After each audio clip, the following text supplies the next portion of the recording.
நிந்திப்பவர்களின் எந்த நிந்தனைக்கும் அவர்கள் அஞ்ச மாட்டார்கள். ஹாரிஜின்னு சொல்றியா, ஷியான்னு சொல்றியா, என்னத்த வேணாலும் சொல்லு, போயிட்டே இரு. என்ன பண்ணுவ, போறியா, போய் சொல்லு, போ, எங்கே ரிப்போர்ட் பண்ணுறியா பண்ணு, போ. சம்சுதீன் காசிமி அவர் கமிஷனர் ஆஃபீஸில் போய் பேசியிருக்காரு. சுபானல்லா, துணிச்சலாக பேசியிருக்காரு. நல்ல விஷயம். அவர் சொல்கிறார், ஆமாம், அல்லாவுடைய பூமி, அல்லாவுடைய ஆட்சி, இதில் என்ன இருக்குது? படைத்தவனைக்கும் காசா நம்மகிட்ட பிடுங்கப்படும், அடுத்தது மதீனாவும் பிடுங்கப்படும்.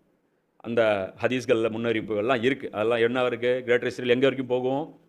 மதீனா வரைக்கும் போகும். மதீனாவுடைய உவர் நிலங்கள் வரைக்கும் பப்பட்டா கூட இருக்கலாம் அப்படிங்கிற மாதிரி சொல்கிறாங்க. ஆனால் உண்மையிலே ஹமாஸுக்கு எங்கே இருந்தது கிடச்சிருக்குன்னா உக்ரைனுடைய பிளாக் மார்க்கெட்டில் கிடச்சிருக்கு. உக்ரைன் வந்து இப்போ என்ன பண்ணுறான்னா, சண்டை போடுறேன் ரஷ்யா கூடன்னு சொல்லி வாங்கி விற்றுட்ருக்கான். விற்று காசு தின்னுட்டான். அப்படின்னா ஹபீஸும் தையவும் கலந்துருக்கிறாங்க. தூய்மையானவர்களும் தூய்மையற்றவர்களும் கலந்து இன்றைக்கி இந்த உம்மத்தில் நயவஞ்சர்களும் எல்லாரும் கலந்துருக்காங்க. ஃபில்ட்ரேஷன் மாஸ் லெவலில் நடக்கும். இந்த உலக வெளிவா போர் நிறுத்தம் மாட்டவே மாட்டேங்கிறான். யார்? நேத்தன்யாவு வந்து முடியவே முடியாது, இதெல்லாம் வந்துடக்கூடாதுன்னு சொல்லி ஓஐசி மீட்டிங்கில் முடிவு எடுத்திருக்காங்க. முடிவு எடுத்தது யாருன்னா, நம்பர் 1 ஹாதிமே ஹரமைன் சவுதி அரேபியா, 2வது யுனைடெட் அரப் எமிரேட்ஸ், 3வது எஜிப்து, 4வது ஜோர்டான் அந்த பக்கம் பார்டர், மொராக்கோ, பஹ்ரைன், சூடான், மொரிஷனியா. ஆட்சியில் தான் இருக்கீங்க, கொண்டு வாங்க, தாராளமாக கொண்டு வாங்க, எதிர்க்க மாட்டோம். அதுதான் அல்லாஹ் சொல்கிறான். அல்லாஹ் அவர்கள் இறை நம்பிக்கையாளர்களிடம் மென்மையாகவும் நிராகரிப்போரிடம் கடுமையாகவும் இருப்பார்கள். அல்லாவின் பாதையில் கடும் முயற்சிகளை மேற்கொள்வார். முடிஞ்சதெல்லாம் ட்ரை பண்ணுவாங்க, என்னென்னலாம் ஆப்ஷன் இருக்கோ எல்லாமே டெஸ்ட் பண்ணுவாங்க.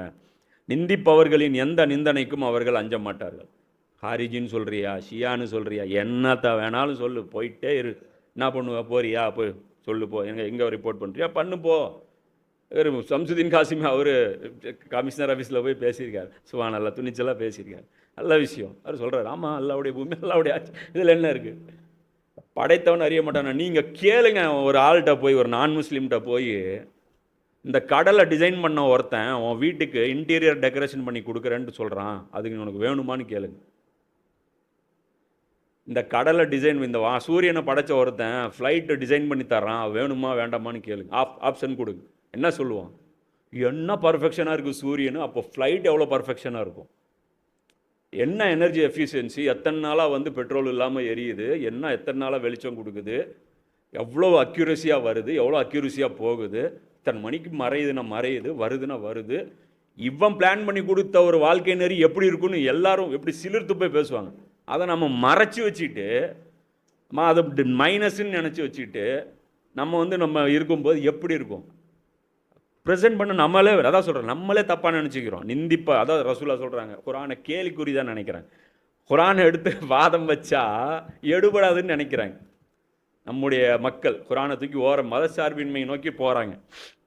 நிந்திப்பவர்களின் எந்த நிந்தனைக்கும் அவர்கள் அஞ்ச மாட்டார்கள். இது அல்லாவின் அருளாகும். தான் நாடுகின்றவர்களுக்கு இதனை அவன் அருளுகிறான். மேலும் அல்லாஹ் பரந்த வளங்களின் உரிமையாளனாகவும் அனைத்தையும் அறிந்தவனாக இருக்கிறான். இது 5:54. அப்போ இதுதான் விஷயம். இந்த நாம் ஒர்க் பண்ணாத வரைக்கும் காசா நம்மகிட்ட பிடுங்கப்படும், அடுத்தது மதீனாவும் பிடுங்கப்படும். அந்த ஹதீஸ்களில் முன்னறிவிப்புகள்லாம் இருக்குது. அதெல்லாம் என்ன இருக்குது? கிரேட்டர் இஸ்ரேல் எங்கே வரைக்கும் போகும்? மதீனா வரைக்கும் போகும். மதீனாவுடைய உவர் நிலங்கள் வரைக்கும். அந்த மஸ்ஜிது நபவி, உஹது மலை தவிர்த்து மற்ற இருக்கக்கூடிய எல்லா பகுதியும் என்ன ஆயிரும்? ரசூல்லா எங்கே எஹ்ராம் கட்டினாங்களோ அது வரைக்கும் இவனால் நுழைய முடியும். மீதி எல்லாமே இவங்க கைக்கு போயிடும், கிரேட்டர் இஸ்ரேல் கைக்கு போயிடும். இப்போ அக்டோபர் 7ஆம் தேதி இந்த போர் இப்போ நடந்துட்டு இப்போ படிப்படியாக இப்போ போயிருச்சு, சரியா? இப்போ வந்து என்ன அடுத்தது நடக்கும்? இது உம்ரான் ஹுசைன் வந்து சில விஷயங்கள் வந்து அவர் வந்து சொல்கிறார். இப்போ 2-3 வீடியோ அவர் போட்டிருக்கிறாரு. இப்போ அதில் என்ன நடக்கும் அப்படின்னா, இப்போ இந்த அட்டாக்கே வந்து பார்த்திங்கன்னா இவங்க வந்து முதல்ல தெரிஞ்சு தான் அனுமதிச்சிருக்காங்க. யார்? இஸ்ரேல். ஏன்னா இந்த ஆயுதம் வெப்பன்ஸ் இப்போ யூஸ் பண்ணிகிட்டு இருக்காங்கல்ல, இது வந்து ஈரான் கொடுத்த வெப்பன்ஸ் கிடையாது, இது வந்து அமெரிக்காவுடைய வெப்பன்ஸ். யார்? ஹமாஸ் யூஸ் பண்ணிகிட்ருக்காரு. அதனால தான் ஹமாஸுக்கு என்ன சொல்கிறாங்க, இது அமெரிக்காவுடைய அவங்க பப்பட்டா கூட இருக்கலாம் அப்படிங்கிற மாதிரி சொல்கிறாங்க. ஆனால் உண்மையிலே ஹமாஸுக்கு எங்கே இருந்தது கிடச்சிருக்குன்னா உக்ரைனுடைய பிளாக் மார்க்கெட்டில் கிடச்சிருக்கு.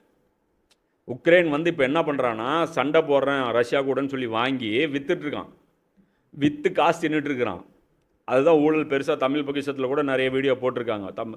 யுக்ரைனில் மிகப்பெரிய பிரச்சனையே ஊழல் தான் அப்படின்ட்டு. ஏன்னா கணக்கு வழக்கு இல்லாமல் வர்ற ஆயுதங்களை பிளாக் மார்க்கெட்டில் விற்று தின்னுட்டுருக்கிறானுங்க.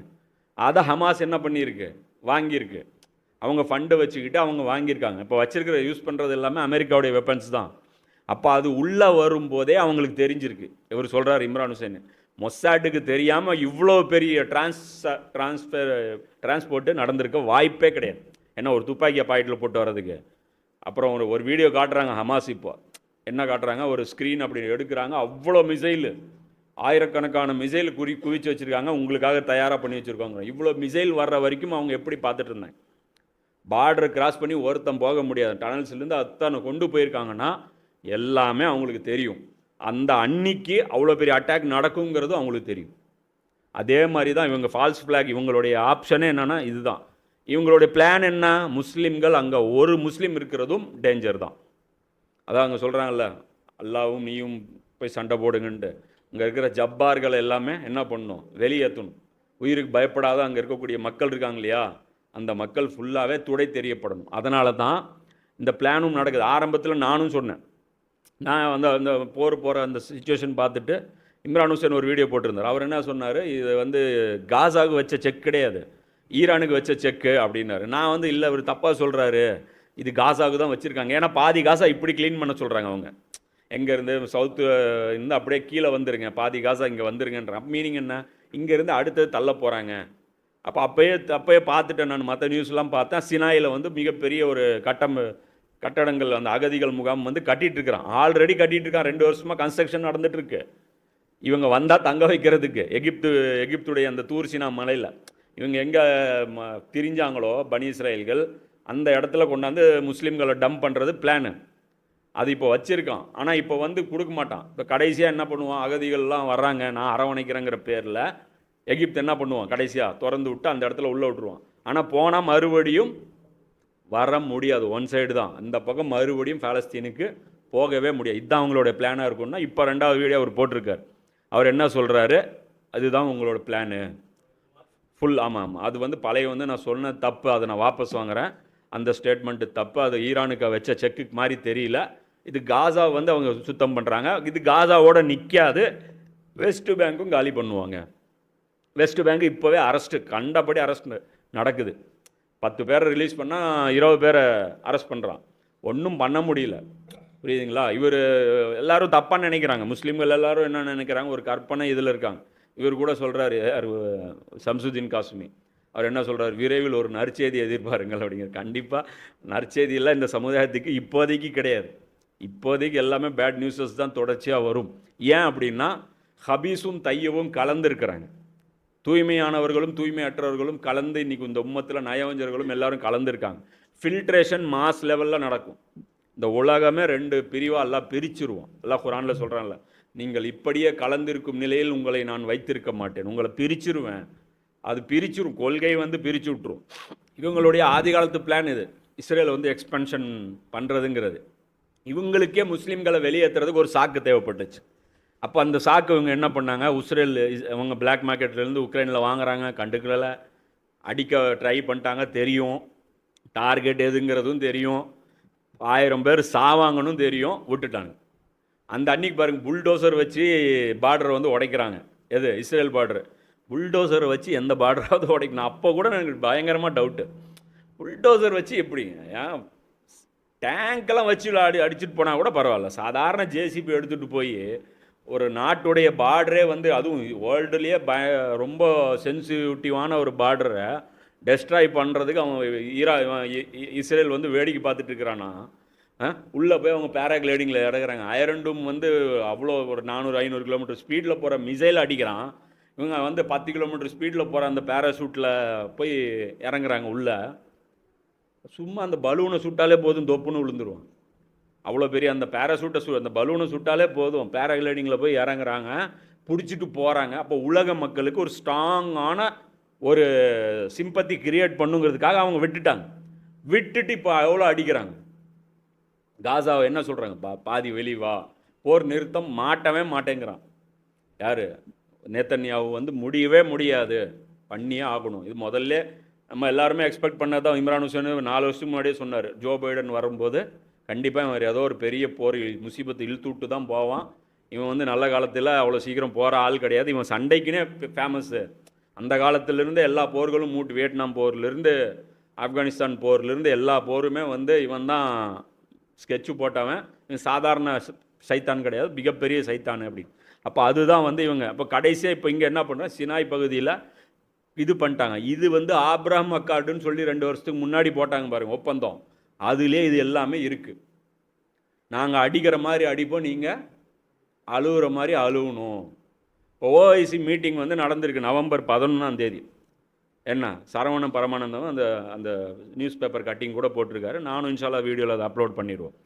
அதில் வந்து சில தீர்மானங்கள் போடப்படுது. என்ன போர் வந்து நிறுத்தணும். என்னென்ன தீர்மானம்னா, இஸ்லாமிய நாடுகளில் இருக்கும் அமெரிக்க இராணுவ தளங்களில் இருந்து இஸ்ரேலுக்கு ஆயுதங்கள் அனுப்புவதற்கு தடை செய்வது. அதாவது அமெரிக்க தளம் கத்தாரில் இருக்குது, அமெரிக்காவுடைய தளம் ஈராக்கில் இருக்குது. அங்கேருந்து இஸ்ரேலுக்கு வெப்பன்ஸு போகக்கூடாது, நாங்கள் அனுமதிக்க மாட்டோம்னு கத்தார் சொல்லணும், யுஏஇ சொல்லணும், சவுதி அரேபியா சொல்லணும். அனுப்ப மாட்டோம். ஏன் என் சகோதரனை கொல்றதுக்கு எங்கள் நாட்டிலேருந்தே இதை எடுத்துகிட்டு போவியா, நாங்கள் விட மாட்டோம். இது ஒன்று. ரெண்டாவது, காசாவில் உடனடியாக போர் நிறுத்தம் கொண்டு வர கூட்டு முயற்சி எடுப்பது. 57 நாடுகளும் சேர்ந்து முயற்சி எடுப்பது, ப்ரெஷர் கொடுப்பது. இஸ்ரேலுக்கு எண்ணெய் வழங்குவதை நிறுத்துவது. இஸ்ரேலுக்கு இனிமேல் என்ன பண்ண மாட்டோம், ஆயில் சப்ளை பண்ண மாட்டோம். இஸ்ரேலுடன் இணைந்து அனைத்து வர்த்தகத்தையும் தடை செய்வது. இஸ்ரேல்கிட்டருந்து எந்தையும் வாங்க மாட்டோம், அவங்களுடைய ப்ராடக்ட் எதுவுமே நம்ம ஊரில் வாங்க மாட்டோம். இஸ்ரேலுக்கு செல்லும் விமானங்கள் இஸ்லாமிய நாடுகளின் மேல் பறப்பதற்கு தடை செய்வது. இஸ்லாமிய நாடுகள் மேலே இஸ்ரேலு போடும். இதனால் என்ன படும், இஸ்ரேல் பாதிக்கப்படும் அப்படிங்கிற இந்த வச்சுருக்காங்க. இது எல்லாமே நல்லா தானே இருக்கு. இதை வந்து பிளாக் பண்ணியிருக்காங்க. இதெல்லாம் கொண்டு வரல, இதெல்லாம் வந்துடக்கூடாதுன்னு சொல்லி ஓஐசி மீட்டிங்கில் முடிவு எடுத்திருக்காங்க. முடிவு எடுத்தது யாருன்னா, நம்பர் 1 ஹாதிமே ஹரமைன் சவுதி அரேபியா, 2வது யுனைடெட் அரப் எமிரேட்ஸ், 3வது எஜிப்து, 4வது ஜோர்டான் அந்த பக்கம் border, Morocco, Bahrain, Sudan, Mauritania, Djibouti. இத்தனை நாடுகள் அதை பிளாக் பண்ணி அந்த தீர்மானத்தை கேன்சல் பண்ணிட்டாங்க. இவங்களுக்கு அந்த வீட்டோ பவர் இருக்க மாட்டிருக்கு. இவன் தான் மெயின், சவுதி அரேபியா தானே மெயின். போர் நிறுத்தம் கூடாதுன்னு சவுதி அரேபியா சொல்லியிருக்கு. புரியுதுங்களா? இப்போ அந்த பின்னாடி என்னங்கிறாங்க, மீடியாவில் ரியாக்ஷன் பார்க்குறாங்க, பல்ஸ் பிடிச்சி பார்க்குறாங்க மக்களை, என்ன நடக்குது என்ன. அதான் ஜுரிபத்தும் ஜில்லத்து மஸ்கனத்து என்ன இருக்கு, அல்லாவுடைய கோபத்திற்கு மேல் கோபம் ஆளாகிறாரு. அதுதான் இழிவு. ஒன்று